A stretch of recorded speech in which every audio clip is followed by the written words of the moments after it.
Grabe,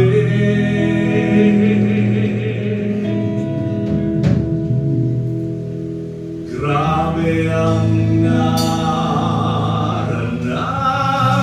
mo.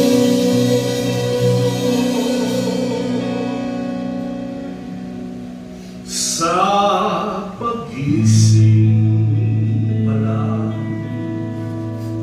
sa umaga,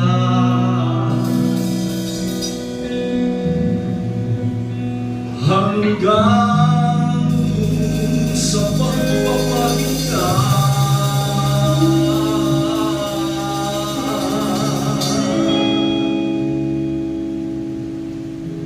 grabe,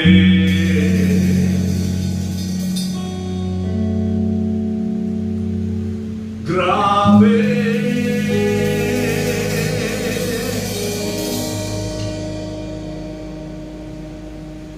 grabe.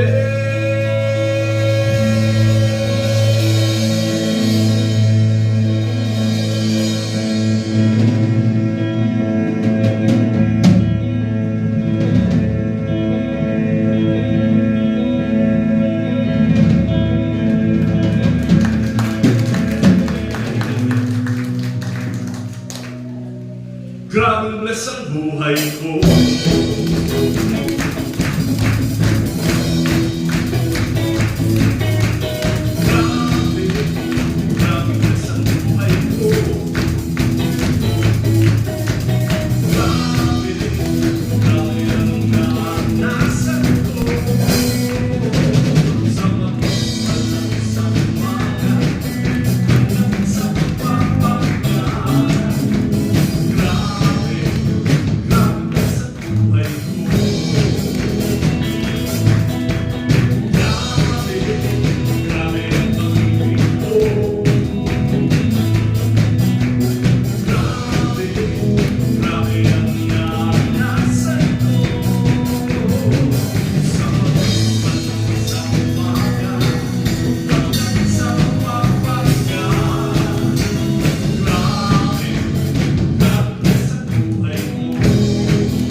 Tatandaan ko, ako ang panganay, pagdating ng 10 a.m., panghapon ang pasok ko, bago ako pumasok, mag-aabang na ako dun sa kalye.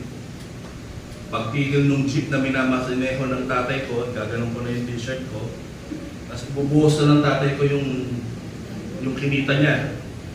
Nung hanggang 10 o'clock in the morning, at uuwi ko sa bahay, bibili na muna ako ng mga dapat ulamin o ano, saka ako dadalhin yung sobra sa nanay ko.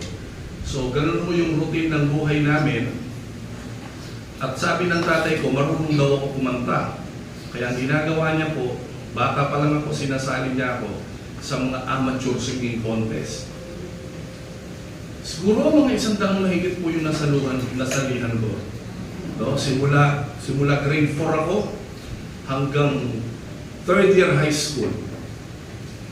Doon sa 100 mahigit na yon ay talo ko ako lahat. Pero, sinasabi ng tatay ko, kailangan maging singer ka kasi yung kumpare niya, singer sa beer house, nakakapagparal ng anak sa college.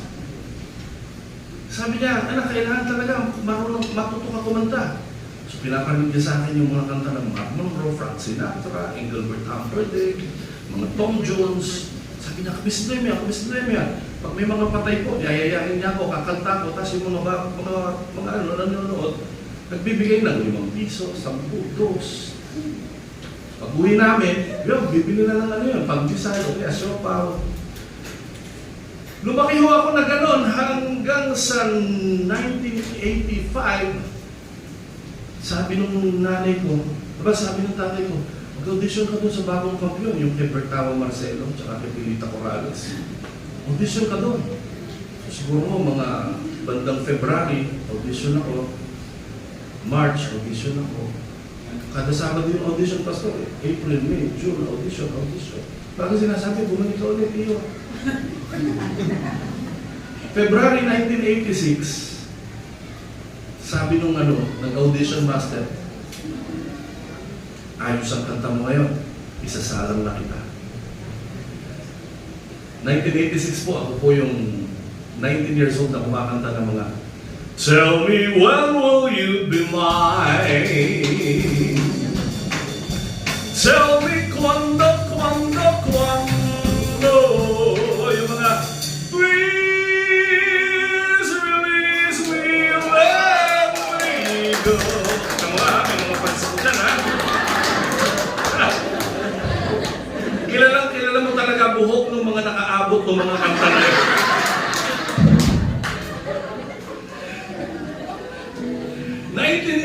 Po, nag-second place po ako sa Bagong Kampiyon. Parang hindi kayo naniniwala. Nung mag-second place po ako, unang-una may nagbigay sa akin ng calling card, sabi, ako na lang manager mo. Sabi ko, ano ba yung manager? Sabi, hanap kita ng kakantahan. Pag nahanap kita, pag binayaran ka, bigyan mo 30%. Sabi ko, kahit 50%, hanap ko lang akong kakantahan. Unang-una po na nakuha kong project, yung commercial na ibang-iba ang damdaming Pilipino, maki El Rancho kasalo ninyo, El Rancho corned beef at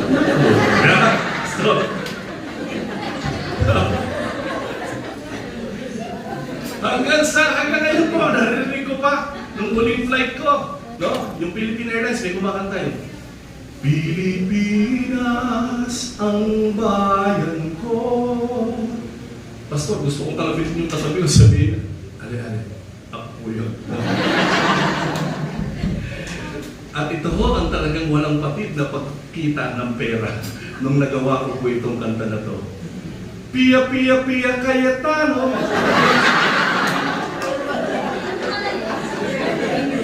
Kaya pag narinig ko yan, Pastor, alam ko na, pupunta na ako sa opisina.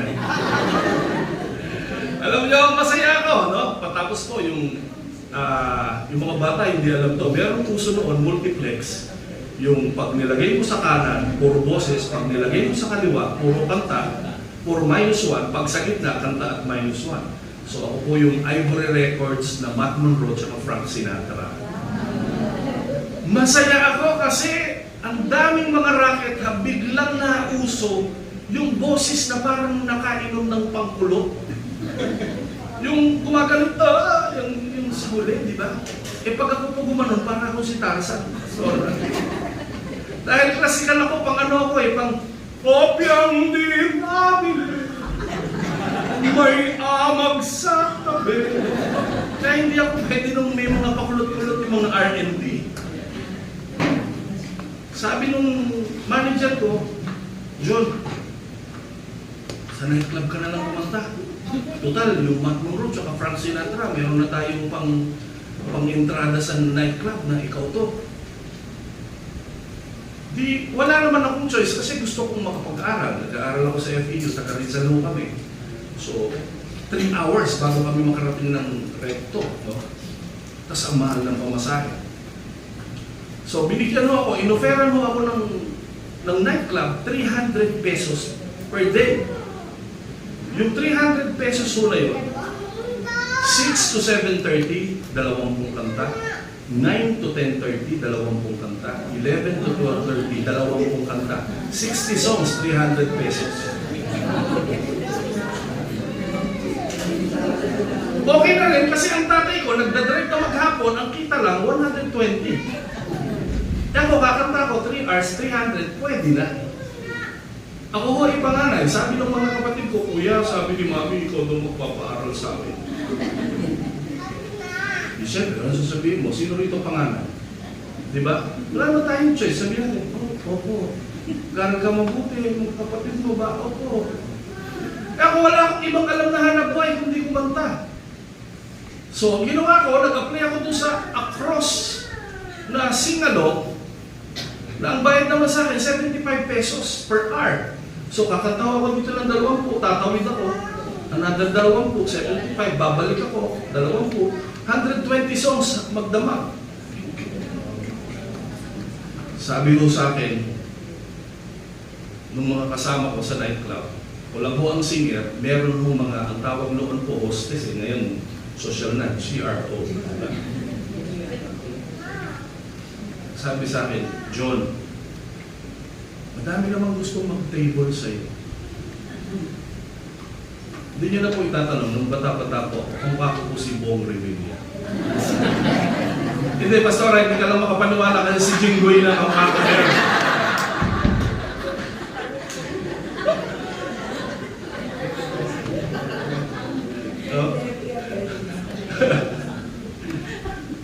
Tapos Pastor, naniwala na kung ako si Jinggoy. Hindi, alam niyo, so yung nightclub na kinakantahan ko, hindi lang mga tatay na nag-uubos ng pera, may matrona, asawa ng nasa Saudi, mga bakla. So, 19 years old ako, gusto ko yung table. Eh, sa totoo lang po, pag dilat ko pa lang po, protestante na ako. Dahil ang lola at lolo ko ho, nag-pioneer ng isang protestanteng simbahan sa aming lugar. So, walang choice. Ang tatay ko dapat nagsisimba, ako din dapat nagsisimba. Lumaki ako dun sa simbahan na Sunday school attender, biglang naging Sunday school teacher, naging youth president. Tapos ito, ang papasokin kong hanap buhay, ite-table. Pero, palagi ko naman narinig sinasabi ng pastor ko na ang Diyos natin ay maunawain. Maiintindihan ka. Kaya sabi ko, Lord, alam ko po, maiintindihan niyo po ako. Hindi naman mo ako maglalasing. Kaya lang po ako magpapatable para mapaaral ko po yung dalawang kapatid ko sa college. Ang feeling ko naman, pastor, sinabi ni Lord sa akin, sige. Kaya nagpatable ako. So sabi ko, pineapple juice lang po. Sa isang boteng pineapple juice, pag tinable ako, ang bayad ko ay 75 pesos yung isang boteng pineapple juice, 25 mapupunta sa akin, yung 50 sa may-ari ng nightclub. So binibilang ko na yun. Kailangan makasampung juice ako. Para meron akong 250 pesos. Pamasahin ng dalawang kapatid kong magka-college. Kaya pagbaba ng pineapple juice, nilalag ko agad yun. Kasi sabihin naman ng katable ko, ang lakas mo naman uminom. So dumating nga yung pagkakataon, wala nang nag-table sa akin kasi nga juice lang eh. Hindi naman ako nalalasing. Hindi sila nakakadiskarte. Nagpaalam ulit ako dahil ang alam ko, ang Diyos natin, maunawain. Naiintindihan niyo po ako. Iinom po ako ng beer pero hindi para maglasing. Para po may mag-table sa akin para makaaral po mga kapatid ko. Parang pakiramdam ko, naiintindihan naman ako ni Lord. Kaya the following night, nagpa-table na po ako. Sabi ko, beer na ako. Hindi naman ako marunong uminom ng beer dahil nga Sunday school teacher, member ng choir. Santo,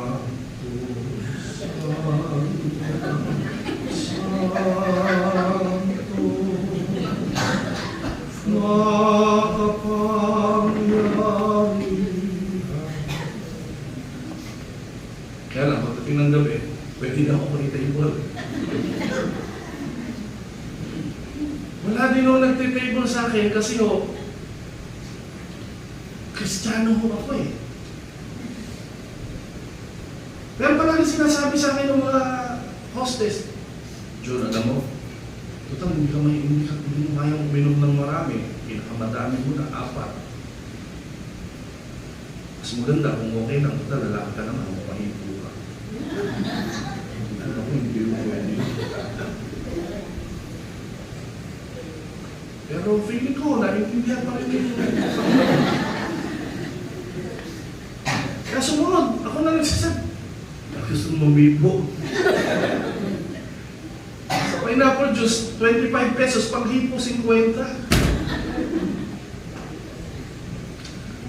Masaya ho ako. Masaya nanay ko, masaya tatay ko, masaya mga kapatid ko. 3 kaming nag-aaral ng college. Pag Sabado, practice. Santo, Santo, Santo. Vice President ng youth sa buong Rizal. Tayo mga kabataan ay kailangan maging halimbawa. Sunday school teacher, mga bata, kilala niyo ba si Jesus? Pero pagdating po ng Lunes, and there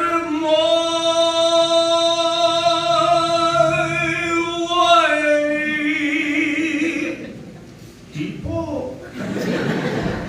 Pero pagdating mo na Sabado, Santo. Tignan mo nga yung katabi mo. Sabi mo sa katabi mo, noon yon, hindi na ngayon. Palakpakan nga natin ang Panginoon. Dahil kanina po ay protestante, nakikinig po kami ng 702. Yes. Hindi kayo nakikinig. Nag-announce. Di ba ina-announce? Kailangan ng mga bago mga awit para sa Panginoon. Nag-audition ho ako. Kasi pinilit ako ng nanay ko. Kasama ko pa nanay ko pag-audition. Nakapila kami. Doon pa lang sa public market ng Karawata. Nandun yung pila namin. Ang haba ng pila. Isang dahil pa yung tawag doon, yung mga Pinoy Big Brother na yan. Yung mga ang haba ng pila. Tapos pagdating mo doon sa audition, ang ipapakanta lang sa'yo, isang line lang. Ang pinaka-audition ko, itong kailan ka man, sabi ko pala, kailan pa man, ikaw ang okay, next. Ikaw ba pinatapos yung audition? Kita mo, mapalas. O ako, kapiraso lang kami, kakapiraso. Pero purihin ng Panginoon, sa 1,000 mahigit, naging 500, pinabalik ulit, naging 300, pinabalik ulit, naging 150, pinabalik ulit. Naging 38. Yung 38, tinuruan ng 6 na buwan ni Romy Diglas at saka ni Edward Bernadosi. So yung dalawang yun ang naging teacher namin sa loob ng 6 na buwan. Bawal umabsent, kaya yung iba nag-drop sa college para lang makatuloy-tuloy yung training. Pagkatapos po, pumili po ng 8, 4 na lalaki, 4 na babae, nakakanta ng 2 salmo. Nakasama ko ako. Ito ho yung unang-unang pinunta ko sa pagkulang.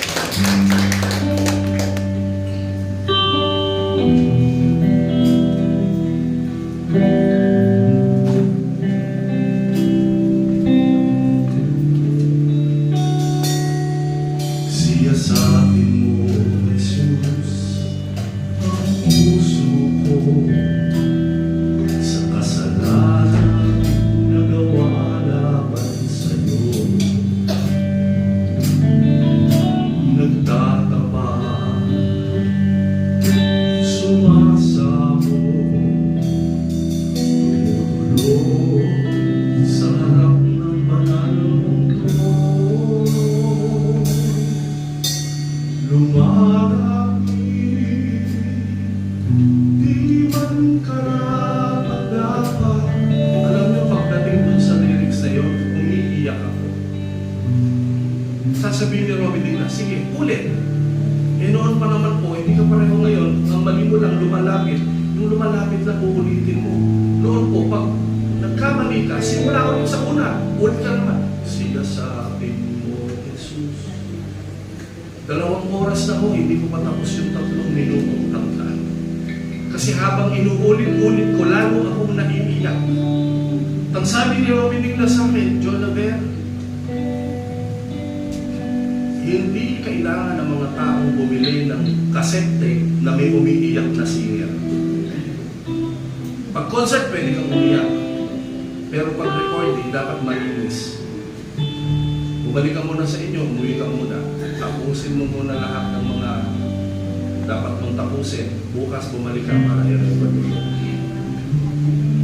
Pag uwi ko, umiiyak ko, sabi ko sa mami ko, sa daddy ko, hindi na po ako kakanta sa lingkod.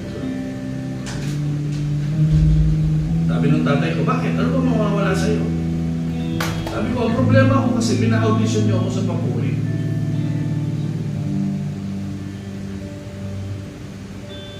Sabi ko, yung pinapakanta ko sa akin, hindi ko kayang kantahin yun kasi hindi naman yung totoo sa puso. Kasi hindi naman nahalata ng Papuri na kumakanta ako sa nightclub eh. Dahil pag nagtitraining ako, ganyan pa nga yung polo ko eh.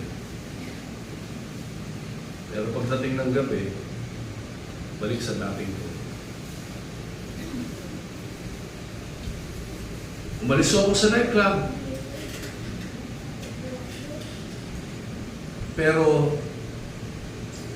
nakikita ko yung mga kapatid ko umiiyak kasi hindi nakakapasok, walang bakod.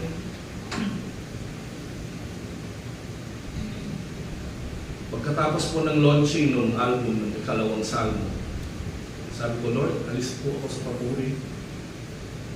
Alam ko na iintindihan niyo ako. Gusto ko makatapos ng college ko ng kapatid.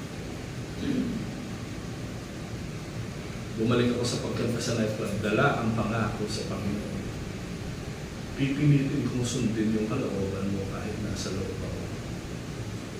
Pero sa totoo lang, nakita ko doon, kapag humingi ka ng tawad sa Panginoon, aalis yung mga demonyo sa katawan mo. Pero kapag binalikan mo yung lugar kung saan nakakapasok yung kaaway, yung isa na umalis sa iyo, pagbalik mo maraming kasama. Dumating mo yung pagkakataon na ultimo sarili kong katawan, pinibenta ko na natutuwa akong magbisyo, tinatago ko po yung aking pagbibisyo, yung pagsasyabu ko. Kasi pagka ako nagsyabu ako, kung kaya kong uminom ng 5 beer, pag nagsyabu ako, kaya kong uminom ng 20 beer na hindi nalalasing. Lahat ko yun, sinasabi ko, Lord, alam ko naiintindihan niyo to. Palagi yun ang sinasabi ko, alam ko na uunawaan niyo ako. Palagi ko sinasabi, alam ko, gusto mo rin makatapos mga kapatid ko. Palagi yun. Kaya po, parang pakiramdam ko, kahit gumagawa ko ng kasalanan, naiintindihan ni Lord. Pero nagulat lang po ako, nung isang gabi, nag-aaway yung nanay at tatay ko. Sabi nung nanay ko, ang tatay mo, ang kapal ng mukha. Ang tanda-tanda na, nagsasyabo pa. Sabi ko, Ti.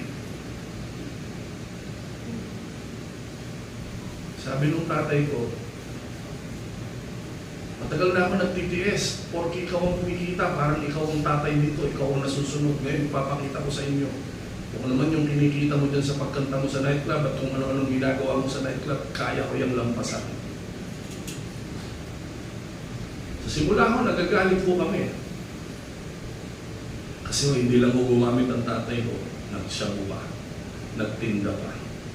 Nung simula, galit na galit ko ang nanay ko. Kasi nga, Kristiyano ho kami. Pero nung naggawa ko yung bahay namin, na hollow blocks, na bakuran, nagulat ako, pati nanay ko nakikiabot na. Hanggang isang araw, sabi ng tatay ko sa akin, abot mo to doon, pag binigyan ka ng 2.5, kunin mo yung 500. Inabot ko, binigyan ako 2.5, kinuha ko yung 500, sabi ng tatay ko, bakit 2,000 na to? Sabi niya, kunin ko yung 500. Sabi niya, ano madali? Kumanta ng 6 na kanta, magbenta ng katawan, o mag-abot ng shabu. Ginawa ko kumanta sa nightclub. Pinagpartneran ako namin mag-anak ang pagbebenta ng shabu sa buong Rizal. Akala ko namin, okay na ho ang lahat.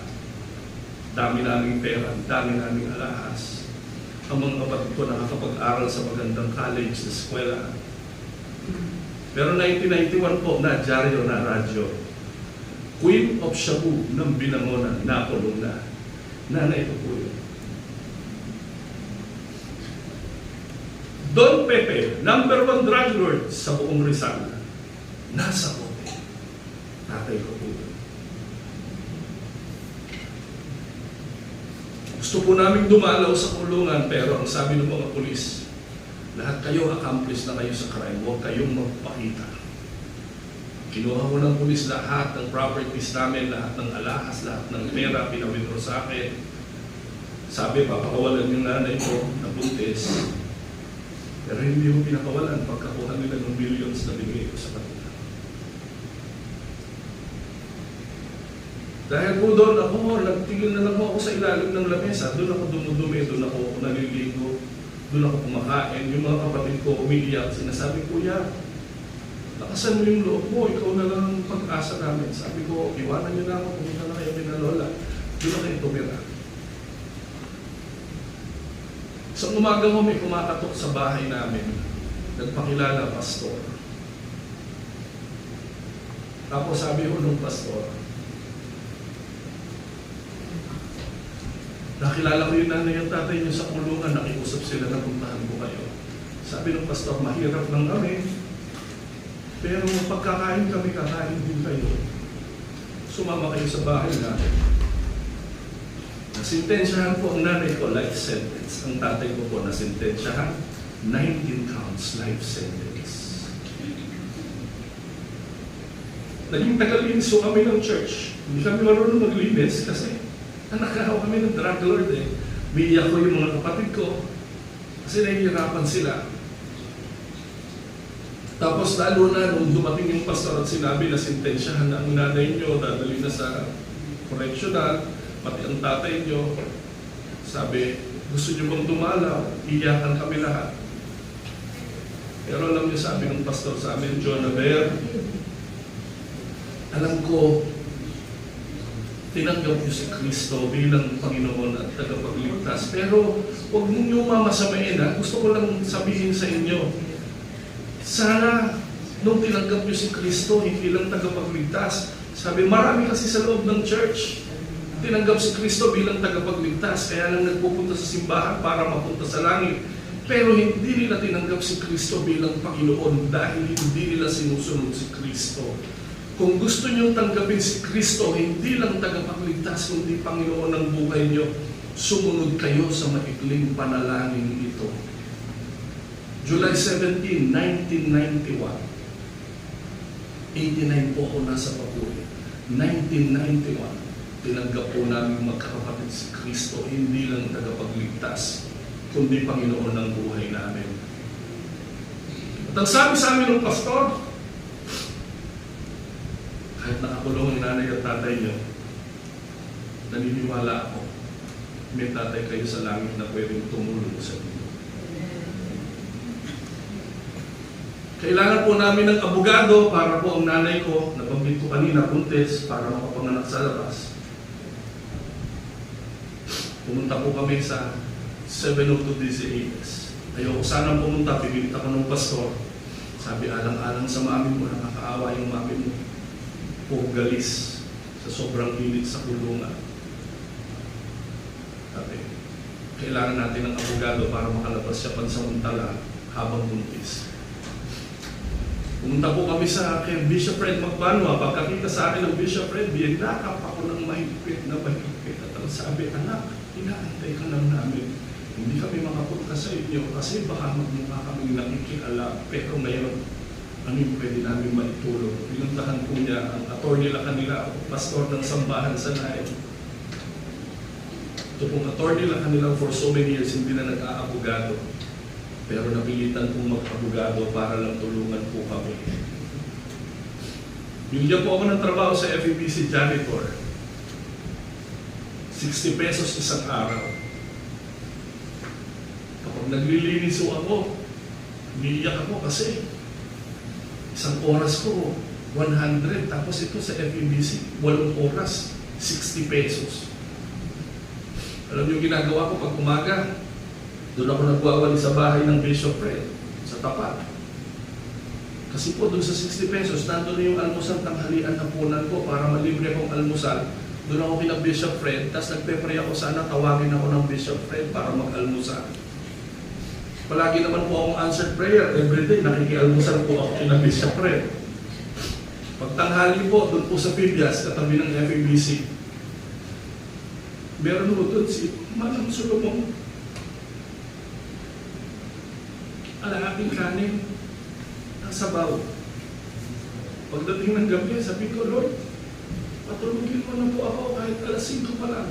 Patulugin mo na po ako para hindi na po ako magugutom. Every Saturday, bago ko umuwi, may nagbibigay sa akin ng 10 pesos, 20 pesos, taga-PCAS. Kasi alam nila, pinapatuloy ko ng pag-aaral, mga kapatid ko. Napakatapat po ng Diyos na tinanggap namin at pinaglingkuran namin, mga kapatid.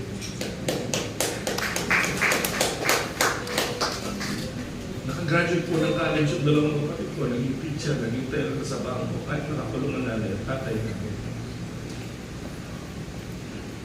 Sabang nandun po ako, nag-janitor, sabi sa akin yung John Aber, pwede pa yung boses mo, akin na lang. Sabi ko po, nung makagraduate yung pangalawa kong kapatid, sabi ko, if it will not be for the Lord, I better not sing anymore. Gusto kong awitin yung awitin ni Ricky Sanchez. Si Jesus ang aking gusto.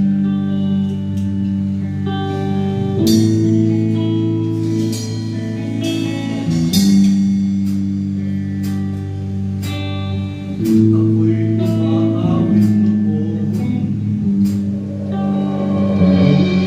hindi para sa'yo, Panginoon,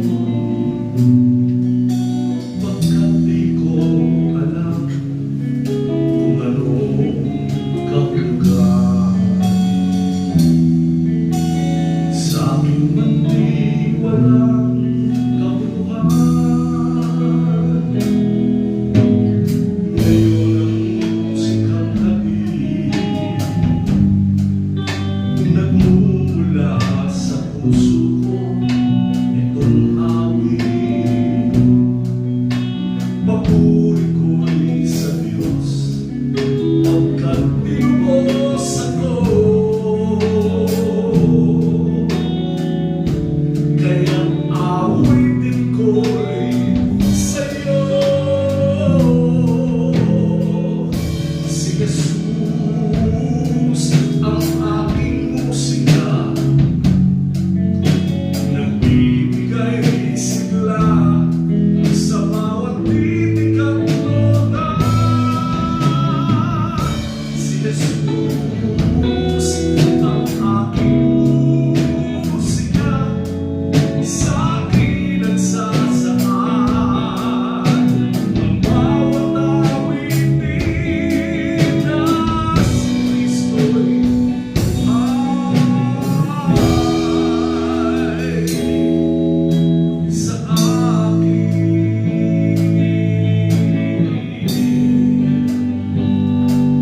Sabi ko, if it will not be for the Lord, I better not sing anymore.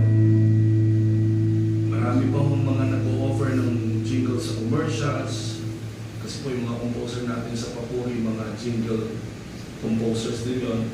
Papakanta nila sa akin, kailangan ng boss. Sabi ko, sorry, kay Lord na lang boses ko. Habang ako po ay nag-janitor sa FEBC, mayroong isang matandang babae. Sabi sa akin, you look familiar, di ba kumakanta ka? Kinabahan mo ako, sabi ko, Lord, saan ko ba naging customer itong ating na ito? Sabi ko, saan niyo ako napanood? Sabi niya, pumunta ka sa Octagon Baptist Church. Bakit ang dumi mo? Sabi ko, janitor po ako, Monday to Friday dito sa FEBC. Pag Sabado, Linggo, papulisingan ko ako. Sabi niya, gagawin kitang teacher. Sabi ko, paano ako magiging teacher? Hindi ako tapos ng college. Sabi niya, ako may-ari ng Christian Montessori. Huwag ka lang maingay sa mga co-teachers mo na hindi ka nakagraduate ng college. Gagawin kitang music teacher. Pagdating ko, sabi ng principal, wow! Taga-Papuri ang music teacher natin. Sir, yan yung mga libro. Sabi ng may-ari, hindi siya gagamit ng book, applied music, puro kanta lang gagawin. Ang unang-unang lesson ko, Pastor, ang Diyos ay mabuti, ang Diyos ay mabuti, ang Diyos ay mabuti sa akin. Pag nakawalong ganun, magbebel na, 30 minutes, lipat na ako, grade 2 naman, Diyos ay mabuti. Napamahal ako sa may-ari, sabi niya, mag-aral ka ng music para maging totoong music teacher ka. 1995 po, nagkaroon ako ng diploma sa music. Sabi ni may-ari, Sir Lukukan, yung mga anak ko gusto mag-pilot, gusto mag-dentista. Kailangan ko yung tulong mo. Tanggapin mo itong letter of appointment, pagbasahin mo yung mamaya sa faculty. Again, congratulations, Mr. Jonathan Lukukan, beginning school year 1995. You will be the new administrator of Christian Montessori International. Promotion comes from the Lord. Hello! Alam mo, wala akong nakita na ginalingan ko. Sumunod lang ako ng sumunod kayo. Sabi ni Lord sa akin, mag-janitor ka. Alis na dyan sa life ko. Nabuli ko ako kung pinakabatang janitor eh. Lahat ng toilet, 38 na toilet. Talagang, ang instruction pa, gaganunin ko pa yung pinakailalim na gano'n. Umiyak talaga ako, Pastor. Kasi kailangan puting-puti dahil may mga foreigner pa noong time na yun. Sumunod, biglang sabi ni Lord, boses mo, akin na lang. Kahit sa wedding, i-invited ako, hindi na ako kumakanta ng contemporary, puro gospel na. Sabi ko, so kumunti mo yung invitation, kumunti yung pera, pero kaya lang, sinabi ko na eh, if it will not be for the Lord, I better not sing anymore. Sumunod, ito na mas nakakatakot. Teacher ka na. 1,000 plus po ang population ng private school. Ang teacher po namin, 34 na teacher, lahat nagtatanong, saan ka graduate, sir? Sabi ko, sandali lang, tawag ako ni ma'am. Biglang administrator ka na, nagalit lahat. Alam nyo, ang tawag sa akin, hindi sip-sip eh. Ego. Nalampasan ko na yung 34 na teachers. Kasi daw hindi ako sip-sip, higop daw ako. Tapos biglang, eto ngayon, sabi ni Lord, Jonathan, ang dami ko nang nabigay sa iyo, baka naman gusto mong magpastor na. Nag-resign mo ako sa trabaho. Sabi nung may-ari, anong problema? Siguro may lilipatan ka ng mas malaki sweldo, wala kang utang na loob, o nagpa-aral sa'yo. Pero sa anong sinabi ko, ma'am, hindi ko papasok po sa Bible school. Tapusin mo muna yung school year. Ewan ko, Pastor, kung naranasan mo yun, parang hindi ka na mapakali. Hindi ka na matutulog, iiyak ka na lang nag-iiyak. Sabi ng sekretary ko, sir, bakit ka umiiyak? Yung nanay at tatay mo, bahala si Lord doon. Sabi ko, hindi ko na sila pinapakailaman. Sabi ko, gusto ko lang magpastor. Pumasok ko sa Bible school, yung church namin. Sa church ko namin, nangangako, natutulong, pero hindi naman tumutulong. Buti na lang, hindi ka pareho dito sa church nyo. No? Sabi, kami na bahala sa baon mo, kami bibili ng libro mo, kami. Nung nando na, pastor, wala. O balik na naman sa dati sa Biblias, nag-augas ng aldero, nagtetes na mga kaklase ko, nagkakaskas pa ako ng aldero para libre kain. Doon ako natutulog kina Bishop Fred. Sabi ng demonyo sa akin, papakahirap ka dyan. Hindi ka lang na-senior sa nightclub. Administrator ka na nga. Pa-resign ka ngayon. Pero alam nyo, sabi ko, Lord, alam ko, tinawag mo ko. Mga kapatid ko po, nagsipag-asawa na. Sabi ko nga sa kanila, praise the Lord na yan. Kahit alam nilang nakakulong si mami at daddy, ginanligaw sa inyo. Pakasalan nyo na yan. Magsimula kayo ng bagong pamilya.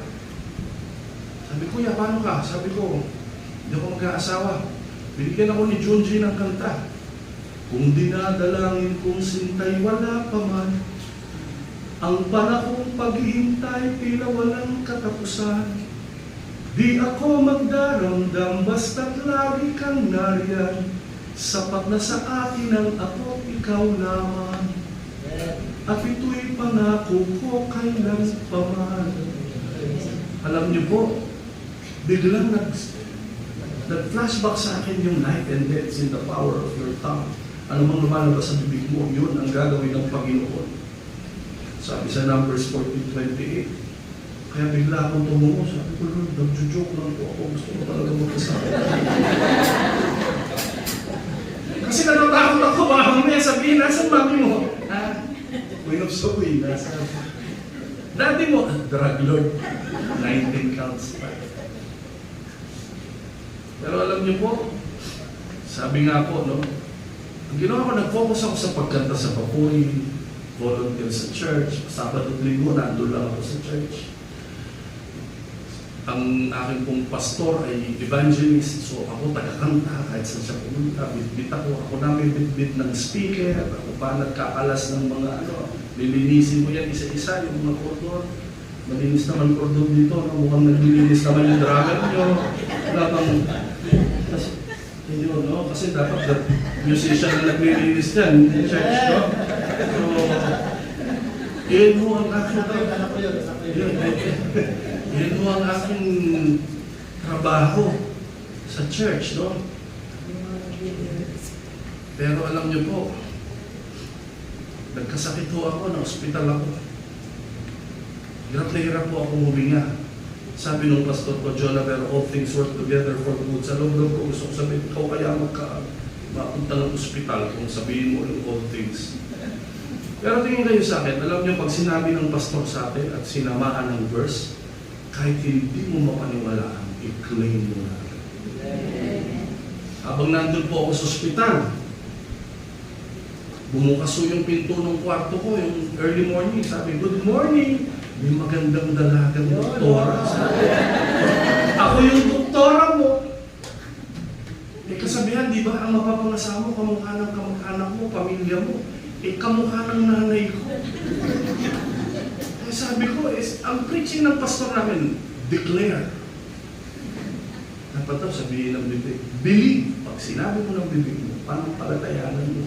Receive. Kung talagang nanampalataya ka, kahit hindi mo pa nakikita, kunin mo na. Sabi ko, nung makita ko yung doktora, sabi ko, Lord, ito na. Kapag ginaganyan po ako, pastora, para lang may kwentuhan, sabi ko, doktora, alam niyo po, parang pamilyar po kayo. Sabi naman niya, kanina ko pa nga tinitingnan yung record mo, luklukan. Kano-ano yung kumakanta sa BCA? Eh, sabi ko, ako yun!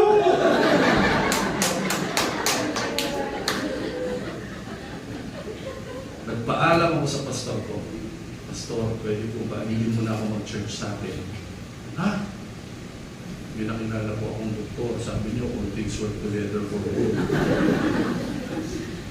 Pakiramdam ko po, ito na po ang mga papangasawa ko. Sabi niya, eh paano yung mga Bible study? Hindi ko po yun papabayaan. Yung Sunday morning lang. Sabi, pastor, payagan niyo na ako. 31 na ako. Sabi naman ng pastor, sige. Pero hindi ka lilipat doon, ha? Pag napangasawa mo yun, dito kayo mag-church. Oo, pastor. Unang linggo, pangalawa, pangatlo, pang-apat, pang-lima, pang-anim, nalaman ng mga pamilya niya yung family background ko. So, umiiyak ang doktora. Sabi ng doktora, punta ka sa bahay.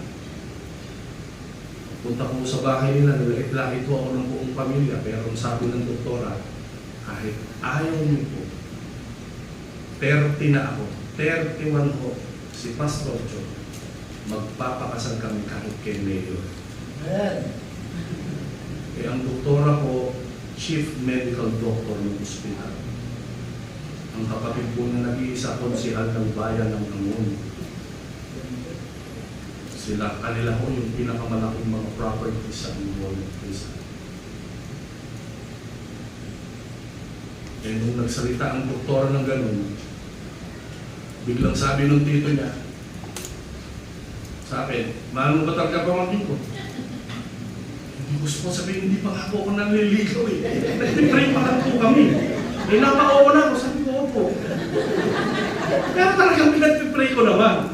So, biglang sabi nung tito niya, sige, sa susunod na Sabado, bibilog ang buwan, magpakasal na kayo. Ho!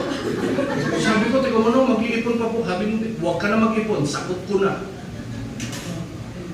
Yun po, bago mag-ikapitong linggo, Sabado, kinasal kami ni Doktora. Ang dami nagsasabi, maghihiwalay agad.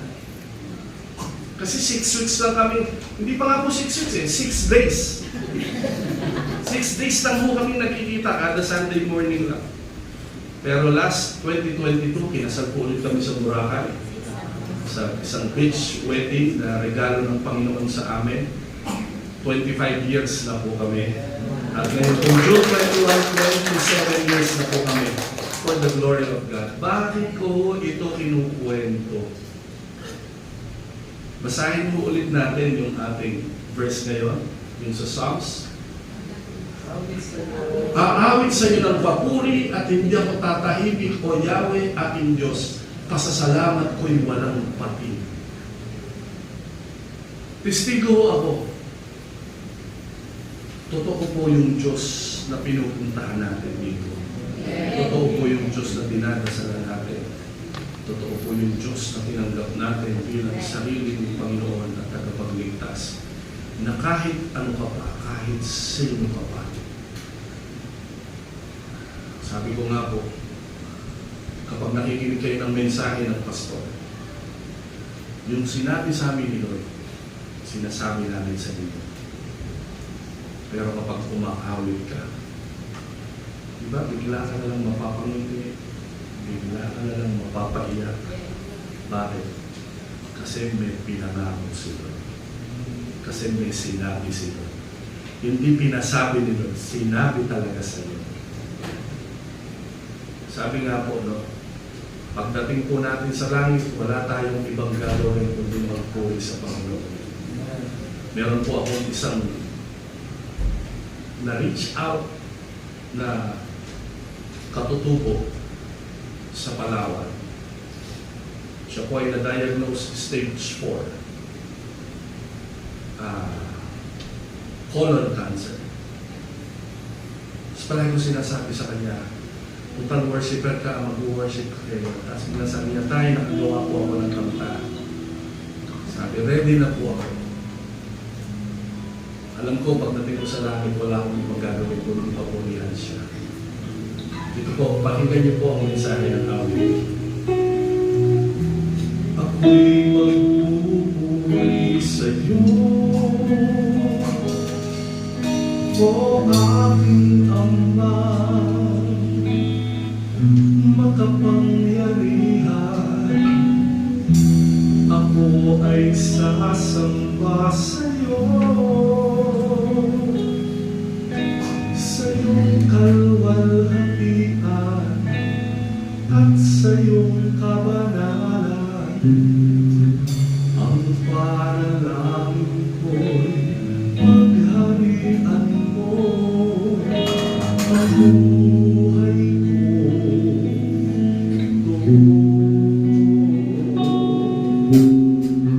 Pagkat ang nais ng puso ko, ikaw lamang ang susundin, ang ika'y purihin.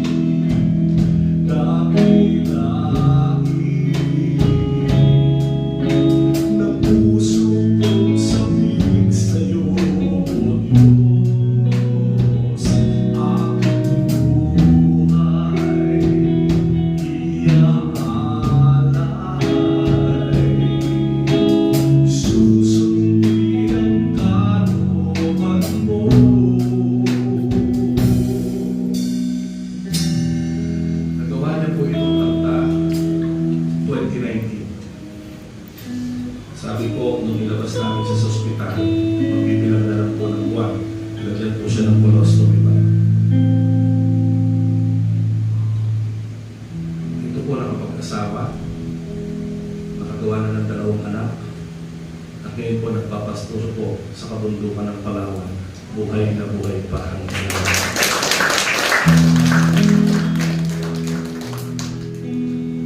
Titignan po natin ang lahat ng awit ni David. Lahat po doon awit ng pagtatagumpay. Sa kabila ng pagsubok, sa kabila ng sangkaterbang kasalanan, pero ang Diyos po nananatiling tapat at nananatiling tumutugon sa mga awitin ni David na ngayon po ay atin pong pinananampalatayanan. Hindi wag po tayong tumigil ng pasasalamat. Huwag po natin i-miss ang praise and worship. Huwag po natin i-miss yung concert mamaya. Hindi dahil sa Jollibee. Alam niyo po, ma-excite po kayo sa mga awiting makalayo kasi doon yung mismo makukuha, yung mismo pangako ng Panginoon. Personally, sa bawat isa sa atin. Alam ko, mahuhulaan niyo kung ano yung aking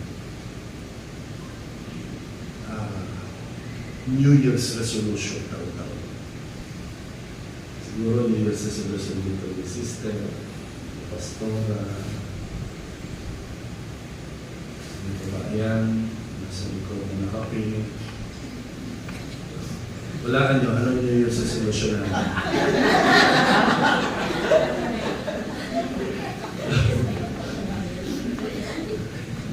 Tama kayo, di ba? Papapayat na ako. Pero ako po, pag nakakita ng liempo, Tama-tama ka na yung handa ko.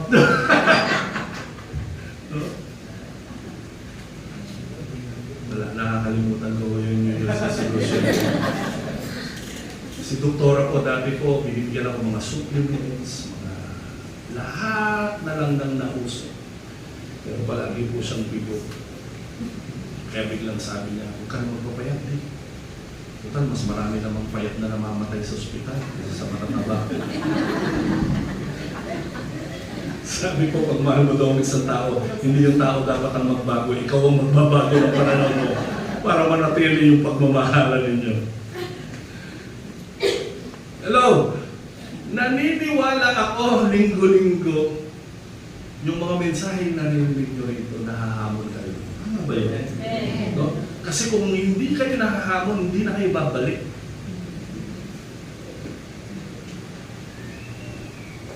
Naniniwala ako na nasya kayo kanina sa kwento ko. Pero nakita nyo kung paano ko unti-unti inangat ng Panginoon dahil sa pagsunod ko sa kanyang kalooban. Alam niyo po, sabi ng biyenan ko, nung una, minumura ko palagi. Nung pangasawa ko ni Doktora, payat po ako. No? Tapos biglang tumaba ako, sabi, tumataba ka na kasi nakakakain ka na naman sa sarap.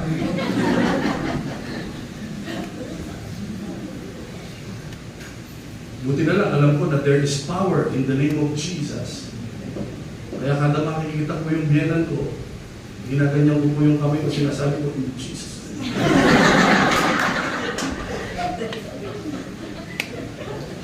Yung bahay po ng biyenan ko, nasa kantong-kanto po ng Angono, no? Up and down na lumang bahay, palaging nakasumaw yun na gano'n sa bintana. Pag nakita ko siyang nandun, sa malayo pa lang, nakagano'n na ako. Jesus! Pag nakasakay po yan sa tricycle, nagpadaan, sabi, John! Jesus.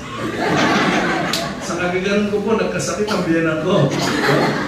Kaya hindi naman mo yun ang pinag-pray ko. Sabi ko, sana makita ng biyenan ko na may pakinabang naman ako.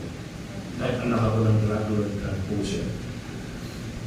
So walang mag-alaga sa kanya, ayaw magpa-alaga sa akin. Pero nung mahinang-mahina siya sa ospital, walang choice. Si Doktora, busy sa pagdodoktor. Ang anak niya, konsyal ng bayan. Ako nag-alaga, ako nagpapalit ng diaper. Kaya sabi ko, joke ko, na huwag ka na magalit sa akin, nakita mo na lahat. Pag uwi ko, umiiyak, sabi, buti na lang nagkaroon akong maluga. Sabi, mag-resign ka na sa trabaho mo. Sabi ko, bibigyan kitang pera, magpatayo ka ng school. Sabi ko, mahal po yun. Sabi ko, sumama ka sa akin sa bangko. Nag-withdraw, kalahating milyon. Bibigyan akong kalahating milyon. Sabi ko, Nang, magbibili po akong lote, kulang po ito. Sabi niya, may lote ako dun sa highway ng Angono. 2,500 square meters. Doon ka magpatayo ng sarili mong school. 1998 po, natayo po yung sarili nating school. Na-recognize po yung school noong 2000, simula preschool hanggang grade 10 for the glory of God. 25 years na po ang eskwelahan natin. Pang 25 years na natin magpapagraduate na yung May 31. No? Ibigay sa akin. Nakakahamon? Marami po sa atin interesadong sumunod kay Lord. Amen po ba doon? Pero gusto ko po kayong hamunin. Pwede po ba tayong tumayo? 12 years, sabi po, pag 12 years daw, year of completion. No?